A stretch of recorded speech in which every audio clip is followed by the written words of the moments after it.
میں آپ کے سامنے جو واقعہ پیش کر رہا ہوں یہ کوئی فرضی واقعہ نہیں ہے، نہ یہ کوئی ناول ہے، بلکہ یہ حقیقت پر مبنی اور سچا واقعہ ہے۔ اور یہ کتاب ہے، آپ دیکھ سکتے ہیں، خمیری مسلمان۔ یہ انہوں نے اپنی زندگی کے حوالے سے لکھی ہے اور ان پر جو مشکلات آئی ہے دین کے قبول کرنے میں اور اس کے بعد، تو یہ ان کے حالات ہے۔ تو میں آپ کو پڑھ کے سناتا ہوں۔ اگر آپ خود یہ کتاب خریدنا چاہتے ہیں تو یہ آپ کو ہر اسلامی کتب خانے سے آپ کو آسانی سے مل جائے گی۔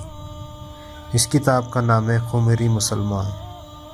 تو یہ آپ خرید سکتے ہیں، اور اگر مجھ سے سننا چاہتے ہیں چینل کو سبسکرائب کریں اور دوستوں سے زیادہ شیئر کریں، تاکہ ان کو بھی پتہ چلے کہ اسلام کے لیے کتنی قربانی لوگوں نے دی ہے اور ہمیں اسلام کتنی آسانی سے مل گیا ہے۔ سانگڑ ضلع معاشرے اور ثقافتی اعتبار سے پاکستان کے صوبہ سندھ میں نواب شاہ اور میرپور خاص کے سنگم پر واقع ضلع سانگڑ پیر صبغت اللہ راشدی رحمۃ اللہ علیہ کا ضلع کہلاتا ہے اور حر مجاہدین کا مرکز۔ اب یہ پیر پگارا کی شخصیت سے منسوب اور مشہور ہے، تقریباً ہندوستان کے بارڈر کے قریب ہے، جس کی وجہ سے ہندوؤں کے مختلف ذاتیں یہاں کثرت سے آباد ہیں۔ مسلمان اور ہندو مل جل کر رہتے ہیں، جس کی وجہ سے یہاں کے رسم و روایات بھی ملی جلی نظر آتی ہے۔ یہ ضلع دینی اور علمی لحاظ سے پاکستان کے دوسرے شہروں سے نسبتاً پیچھے ہے۔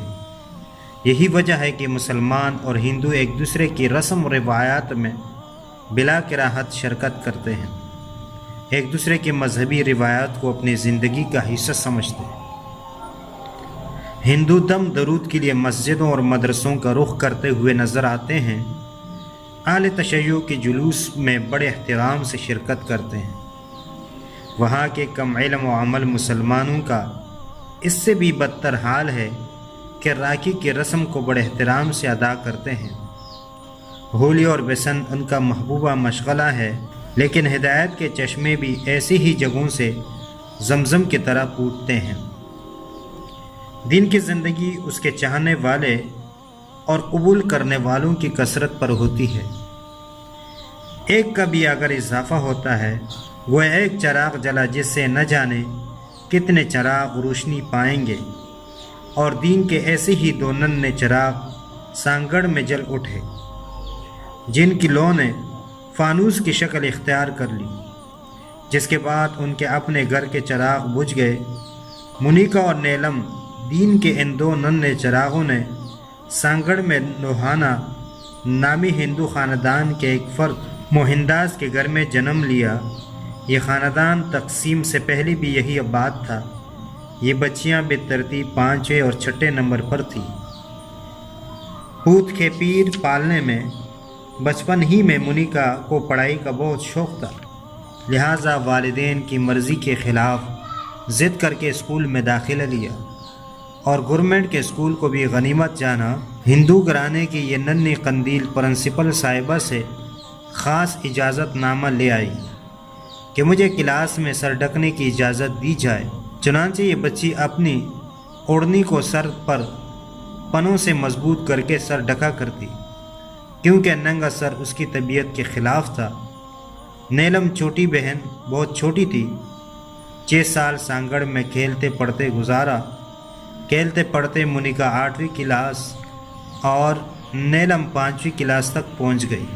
سانگڑ سے والد صاحب کاروباری نقصان کی وجہ سے 2002 عیسوی میں میرپور خاص شفٹ ہو گئے، جہاں کرائے کا مکان لے کر رہنے لگے۔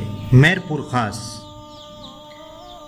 خاص بھی پاکستان میں صوبہ سندھ کا ضلع ہے، جو سندھ کے خاص پھل سندری عام کی وجہ سے خاصی شہرت رکھتا ہے۔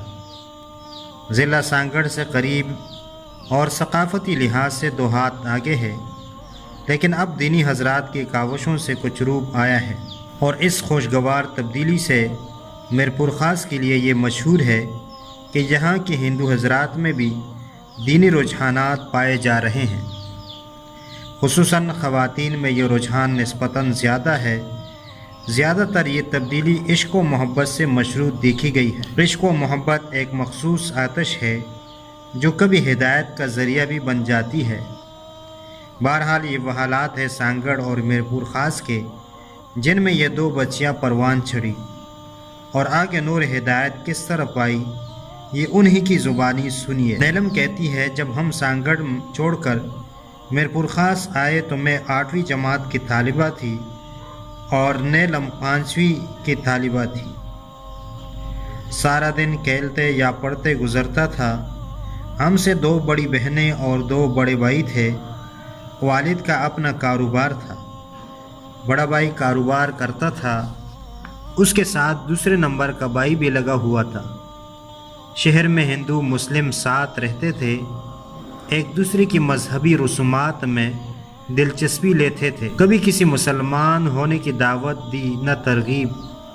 میرے دونوں بھائی کبھی رمضان کے روزے بھی رکھتے، سحری کھاتے، فجر کی نماز پڑھتے، دیگر 4 نمازوں میں بھی کبھی کبھی شرکت کرتے۔ محرم میں شیعہ حضرات کے جلوس میں جا کر ماتم بھی کرتے، پیروں فقیروں کے درگاہوں پہ جاتے اور کہتے تھے مسلمان اور ہندوؤں کا خدا ایک ہے، ہم بھی بتوں کو پوجا کرتے ہیں، وہ بھی قبروں پر جا کر دمال ڈالتے ہیں، ہم میں اور مسلمانوں میں کوئی خاص فرق نہیں۔ میرے والد کبھی کبھی بیٹوں کی نمازوں پر سرزنش کرتے تھے، لیکن کبھی کبھی مسلمانوں کی طرف مائل بھی ہوتے۔ ابو کا ایک منشی مسلمان کافی دیندار تھا، داڑھی بھی رکھی ہوئی تھی۔ انہوں نے ابو کو دین کی دعوت دی جو ابو نے قبول بھی کر لی، لیکن جب والدہ کو معلوم ہوا تو انہوں نے بہت شور مچایا کہ یہ آپ کیا کر رہے ہیں، برادری تمہیں نکال دے گی، سوشل بائیکاٹ کریں گے، رشتہ داروں میں کسی کو منہ دکھانے کے قابل نہیں رہیں گے اور اپنے بھگوان کو ناراض کر کے دنیا میں ذلیل ہو جاؤ گے۔ ابو پھر واپس لوٹ آئے۔ چونکہ والدہ ان پڑھ اور کٹر ہندو ہے، اس قسم کے جھگڑے فساد آئے دن گھر میں ہوتے رہتے تھے۔ اس کا نتیجہ یہ ہوا کہ دوسرے نمبر کی بہن عیسائی مذہب کی طرف مائل ہو گئی۔ بڑی بہن کی شادی 17 سال کی عمر میں ہی کر دی گئی تھی۔ اب ان کے 3 بچے بھی ہیں۔ والدہ نے پھر شور مچایا کہ باپ مسلمان، ماں ہندو اور بیٹی عیسائی ہو رہی ہے، یہ کیا تماشا ہے۔ اس قسم کے حالات میں میں نے میٹرک کر لیا، اور نیلم کو پڑھائی کا کوئی شوق نہیں تھا، لیکن کھینچ تان کہ اس کو بھی میٹرک تک لے آئی۔ اس وقت تک مجھے مذہب کے بارے میں کوئی ادراک نہیں تھا جو والدین کا مذہب تھا۔ اس کے لیے بھی کوئی سوچ نہیں تھی کہ یہ کیسا دھرم ہے، سچا ہے یا جھوٹا ہے۔ بس ہمارے بڑے بھی ہندو ہیں، لہٰذا ہم بھی ہندو ہیں، اور میں بھی ہندو ہوں، یعنی ایک محدود سوچ اور محدود دائرہ۔ اور اس دائرے کے اس پار پہاڑوں کے اوٹ سے نکلتے ہوئے سورج کے مانند ایک روشنی کی کرن جس کی کبھی میری نظر میں جھلک جلملاتی تھی، لیکن محدود سوچ نے کبھی ادراک نہ ہونے دیا۔ میرا ٹکراؤ ہمیشہ میری والدہ اور بڑے بھائیوں سے ہوتا رہتا تھا کہ میں ہندو ہو کر چادر کیوں اوڑھتی ہوں، ڈھکا لباس کیوں پہنتی ہوں، ہر وقت سر کیوں ڈھکتی ہوں۔ کوئی آتا جاتا ہے، مثلاً رشتہ دار، کزن وغیرہ، ان کے سامنے کیوں نہیں آتی، اتنی لمبے بال کھولتے کیوں نہیں ہوں، کیونکہ اس طرح کرنے سے رشتہ آنے میں کوئی دشواری نہیں ہوتی، یہ سب تم کیوں نہیں کرتی۔ اب سمجھ میں آ رہا ہے کہ قدرت نے میری شخصیت پیدائشی اسلامی رکھی تھی۔ میں اپنے والدہ اور اپنے بھائیوں سے انہی باتوں پر الجھتی تھی۔ بال کھول کر سر کھلا رکھ کر میں آپ کے ساتھ یا تنہا باہر نکلوں تو آپ کو بہت اچھا لگے گا کہ باہر کی ہر نظر مجھ پر پڑے اور اپنے اپنے زاویے سے وہ مجھے سوچے۔ یہ کس قسم کے غیرت مند بھائی ہو۔ بھائی بہنوں کے مان ہوتے ہیں، بہنوں کی عزت کے پاسدار ہوتے ہیں۔ ہمیں کس قسم کا تحفظ ملے گا جب باہر کی نظریں آپ کے سامنے ہمارا الٹراساؤنڈ بری نظروں سے کریں گی۔